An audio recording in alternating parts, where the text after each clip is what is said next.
Welcome, Dr. Salvador Morales. It's a pleasure to have you here on the cutting edge. We're here at SAGES, of course, 2025, Long Beach.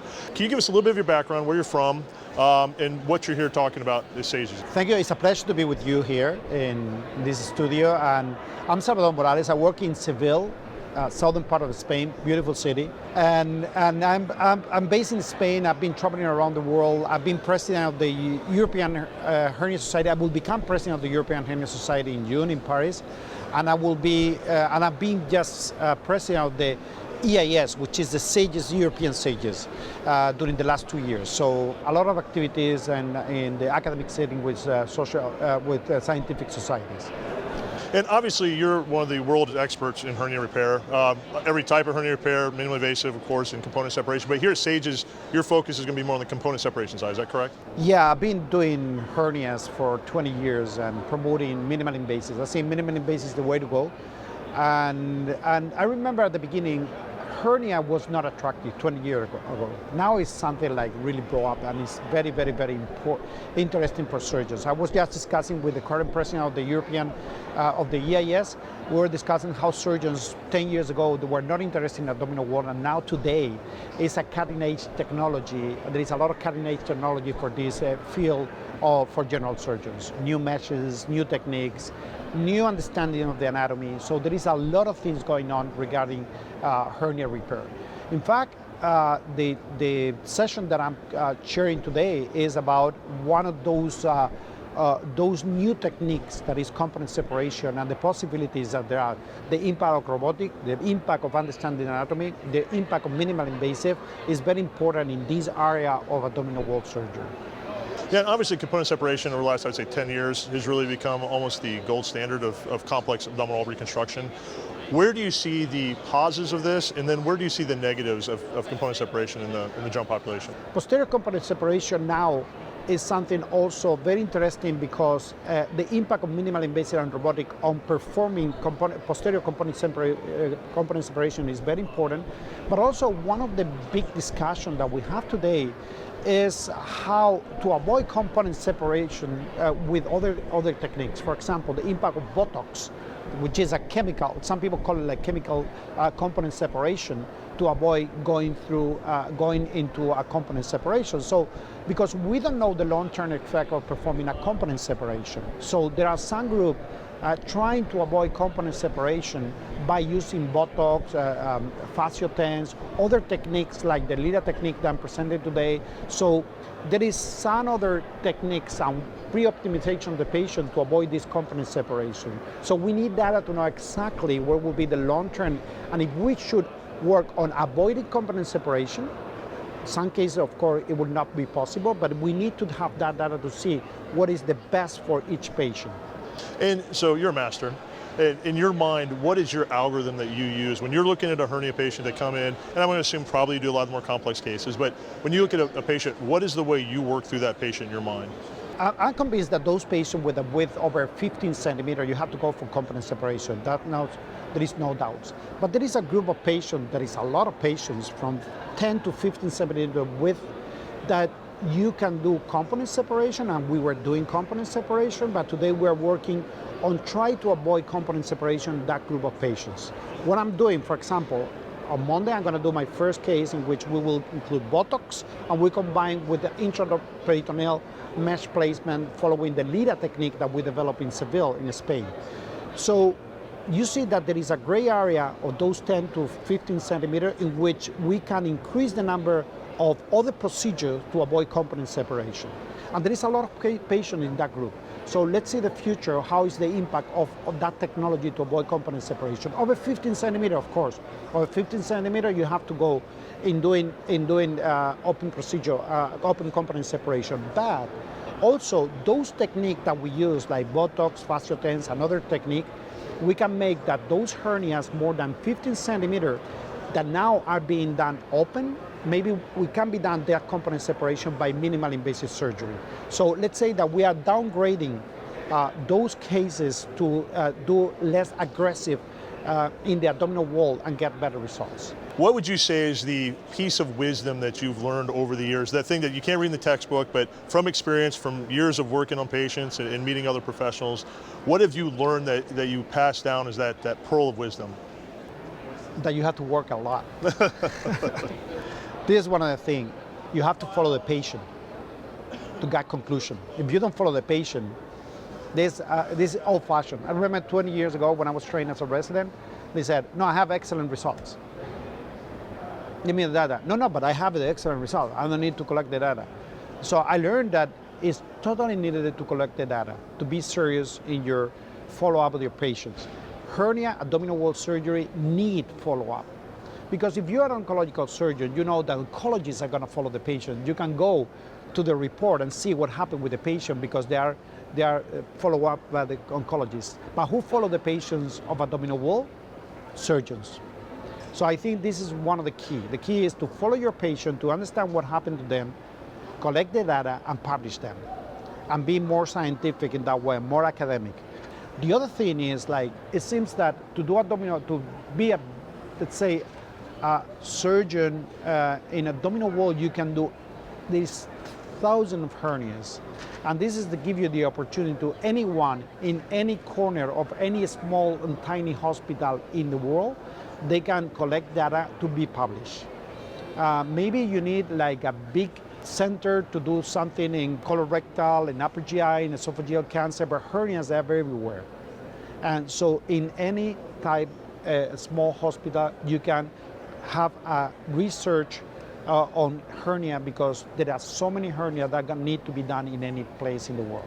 Well, I would like to say thank you once again for the time you spent here. Obviously, to have somebody with your background, with all of your talents, it's just it's amazing to get 20 minutes just to hear what you have to say. And Sages, once again, thanks you as well because it's going to be amazing to hear your talks later. And thank you so much for your time. Welcome to the Cutting Edge. Thank you very much.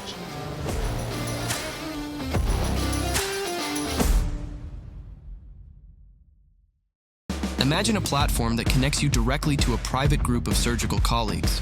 Within the app, you interact socially with colleagues, post your own surgical videos, scan the library for relevant content by type of surgical procedure, anatomy, or even specific operative step. You'll be invited to live webinars and build your network through conferences hosted on the app, all while maintaining your privacy. Surge On, where surgeons go to explore, discover, and learn. What changed for the resident who traded the standard route for new destinations? For the physician who stopped breaking dates and started making plans?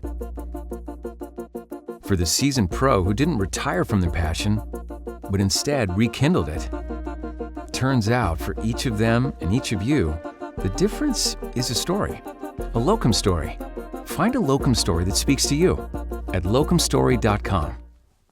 So Ms. Moffat, how are you doing today? Welcome. Hi, I'm doing very well, thank you. So welcome to Cutting Edge. Of course, you're here at Sages 2025, and you're here really to discuss with us some of the new staffing models. So we know historically, surgeons, doctors hired by, originally private practice, then they're hired by hospital systems. We've seen a lot of that, but lately we're really seeing a transition to more locums work. So why are we seeing this transition, and where do you see the benefits for medical professional? Well, I think we're seeing a huge transition to it because it creates an amazing work-life balance. When physicians are working, they can focus on patient care, they can do what they're trained to do, and when they're home, they're truly home. So no late night meetings, no late night interruptions, no required mandatory meetings, just creates an amazing balance to be home. Now, do you ever run into issues where they don't, like hospital systems, because you're going to a new hospital, you don't know anybody, do you run into issues with social interactions, or do they ever have problems? And if they do, how do you handle that from a staffing standpoint? Yeah, absolutely. We always tell our physicians to be flexible. You are a guest in their home. Go in, be a team player. Don't try and recreate the wheel or change their systems. Just try and integrate smoothly and be flexible. And so if you're a surgeon and you want to go out and start doing locums, what does that look like? How do you start the process? What kind of, when it goes to state licensing, when it goes to insurance, how does insurance handled with that? What kind of liability are you accepting when you go out into these markets? Can you kind of walk us through that? Yeah, absolutely. So the first step, the physician would want to contact an agency, such as, Comp Health, and they would begin working with a recruiter, and that recruiter would then begin going over just different opportunities that the physician could potentially be interested in. And then we handle all the administrative work. So there is a onboarding process, there's a short application, gathering documents, we cover malpractice insurance. We have a designated team that works to get the privileges in place, so everything is set come day one. So once they contact you, you guys do everything on the back end. Correct. That's how it works. We do the majority of the heavy lifting. And really, how does licensing work? If I'm licensed in Ohio, which is where I'm from, and I have to go, if I'm going to go to practice in, let's say, even Indiana, do I have to get a full license in Indiana then to do that, or is there some other process? Yes, typically you do have to get a full license. There are different programs around the country that states participate in. One thing being the Interstate Medical Licensure Compact, and physicians enroll. It's a simple process, and then each participating state who is participating into that can obtain a license in a very short, days. So it's not a horribly onerous process to go through if you needed to? Right. And if you're looking at it from, let's say, a reimbursement standpoint, what kind of financial gain do you get if you're going down this pathway? Where would you rank it, or do you know where it sits in terms of compared to what you make in private practice, or where you would make, what you can make in a hired by hospital kind of scenario? Yeah, it can be extremely lucrative, depending on the size of the hospital. Location can play into compensation. The busier the hospital, the more you're going to make. Working part-time, I've heard physicians can still make a really good salary. So yeah, it's really lucrative. What kind of pushback do you get? Do you ever have anybody is there a complaint to locums and why people? I feel like there could be some misconceptions that it's not a real job, or people are doing locums because they can't get a real job, when actually it's pretty competitive. We usually only have a very short amount of time to credential someone, so we have to be that selective in selecting the right candidate, just because the timelines that we're working with they're pretty short. And if you were going to take your overall feeling from all the work you've done with all these physicians, how would you, if you had to sell it to them and say, look, this is the reason you should do it, what would be your one-liner that this is why? Adventure, work-life balance, freedom to practice medicine. You're not running a business. You're not doing admin tasks. I guess that's a lot more than just one word. Well, I do think I think the pushback would probably come from if all of us went to that model, who's going to do that admin work and who's going to be the one in the hospital. But at the same time, I can understand from a certain doctor standpoint, we've all put our time in, and you're kind of like, I don't want to do this anymore. Unpaid meetings, unpaid committees. It is kind of becoming a time where a time in history where work-life balance matters more than it ever has in the world of surgery. And I know I can only work 100 hours a week for so long before I'm tired of it. Right. And I think this is definitely becoming an option. I've seen more and more people really taking this advantages that come with it. Because we hire locums all the time now to cover. And do you see more in the rural areas where they're having a tough time, or do you see it kind of everywhere? I see it everywhere. A lot of times they'll need locums while they're recruiting, so larger hospitals have, some gaps. The rural hospitals that take a little longer to recruit, they definitely have quite a few needs as well, so it really is all over. And my understanding is some of the contracts are weekends, some for extended periods of time. You got some people that are basically just almost full-time locums contracts, correct? Yes, varies from, Friday 7 a.m. to Monday 7 a.m., 3-month contracts, a 6-month deployment. So it's 2 weeks on, 2 weeks off. It really just varies on what the hospital needs. And let's say they do have an issue, so they go to a hospital system they don't know well, they have some issue, say administration, nursing, somebody gets mad at them. Who helps? Do you help intervene? Do you help manage that conflict? Yes. So usually the hospitals will allow us to coach to maybe what is happening. Then we can at least intervene and give them the feedback, help them coach, put their best foot forward, be a good team player. Generally speaking, have you seen a lot of issues like that? No. No? No. I assume that professionals. Yeah, exactly. And besides surgeons, what other groups would you guys manage? You nurse practitioners, PAs? Yes. Nurse practitioners, PAs, every specialty we work with. Beautiful. Well, I would like to say thank you so much for your time. Yes, and thanks for being on Cutting Edge. Yes, thank you so much. Have a good one. Imagine a platform that connects you directly to a private group of surgical colleagues. Within the app, you interact socially with colleagues, post your own surgical videos, scan the library for relevant content by type of surgical procedure, anatomy, or even specific operative step. You'll be invited to live webinars and build your network through conferences hosted on the app, all while maintaining your privacy. SurgeOn, where surgeons go to explore, discover, and learn. Time spent charting is time away from patient care. That's why we created SurgeOn Scribe. With one click, generate complete soap notes and save 6 minutes per patient. That can add up to saving 2 hours every day. No more late nights documenting. With a simple setup and customizable templates, you're ready to go in minutes. Start your free trial today and transform your workflow. SurgeOn Scribe, because your time matters. David Atashroo, welcome to Sages, welcome to Cutting Edge. I've been excited thinking about this interview all day. Your field is probably the biggest expanding field out there right now. So the talk of the town, AI, and how AI intersects with surgery and medicine. And you have a very interesting background. So you're a surgeon by training, and I guess, why don't you go ahead and explain, where did this start, how did you get involved in this, and what are you working on? Yeah, thanks Jeremy. I'm really excited to be here and be a part of this conference, to be talking to you especially with all the stuff that Surgery Unified has been doing in the space of surgery.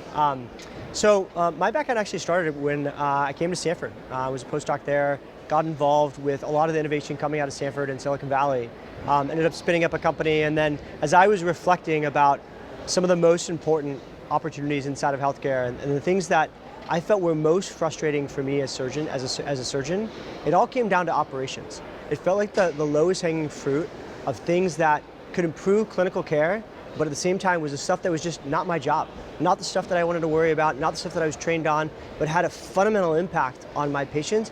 It came down to the operations surrounding the delivery of care. These are all the things around coordinating with my patients and scheduling and following up with them afterwards that have a meaningful impact on the end quality that we deliver to them that's outside of cut to close in the operating room, but I don't have the time or the capacity to be doing, and yet I want to offer the Ritz-Carlton experience to each of my patients. And so it was very natural to me to say, this is something that actually AI and machine learning can actually be very good at, to offer a personalized experience for each one of my patients. And I think that this is something that a lot of surgeons may not fully understand. Can you walk through, when you say machine learning and you say AI, what exactly are we referring to with these terms? Yeah, so when you think about machine learning, think about it as an algorithm that can learn without being explicitly trained. And AI is the broader field that encompasses machine learning. There's supervised machine learning, unsupervised, and then deep learning. And then inside of that space as well, you have language models, which we would consider a component of generative AI. And this is another area of the field that is really exciting, because it fundamentally changed the game on the types of things that we can do and the problems that we can solve. Previously in this space, there was a lot of, I would say in healthcare, you have to reach a requisite bar to deploy technology into production, because we're talking about patients and their lives, and we can't afford for technology to be somewhat performant. It needs to be as good and hopefully a little bit better than what a human can do.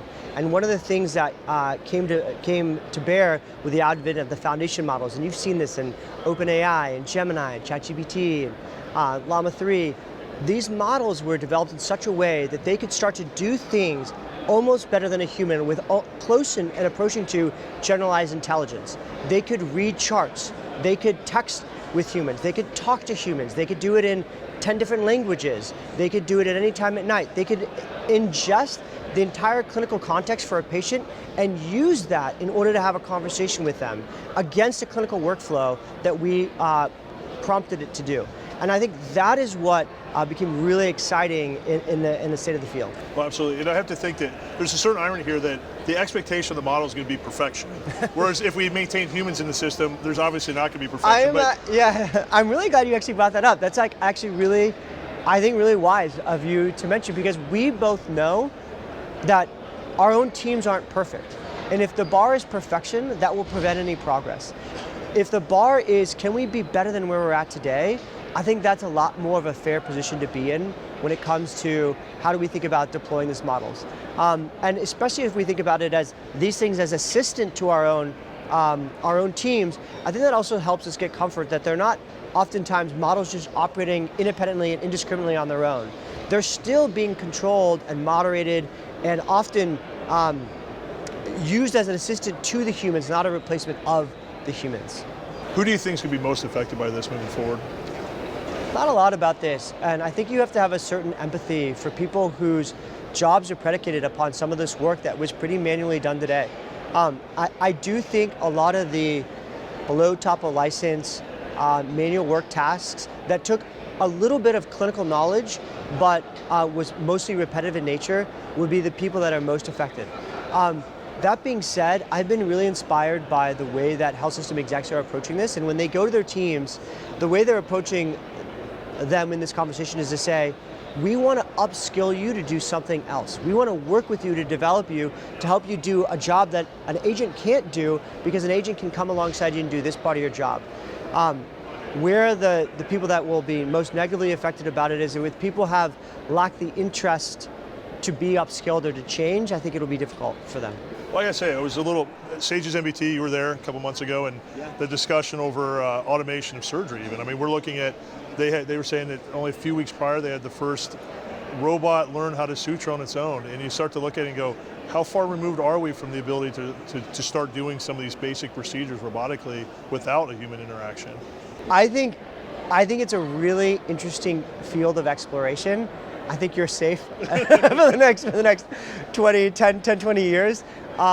There is still so many variables that a human mind can compute, and the downside risk is so high. I still think we're a ways away from being able to turn over control for the critical parts of the surgery, let's say that, to a human. And at the same time, I do think there is something interesting here. I mean, regardless of what the situation is, I think like one thing is clear.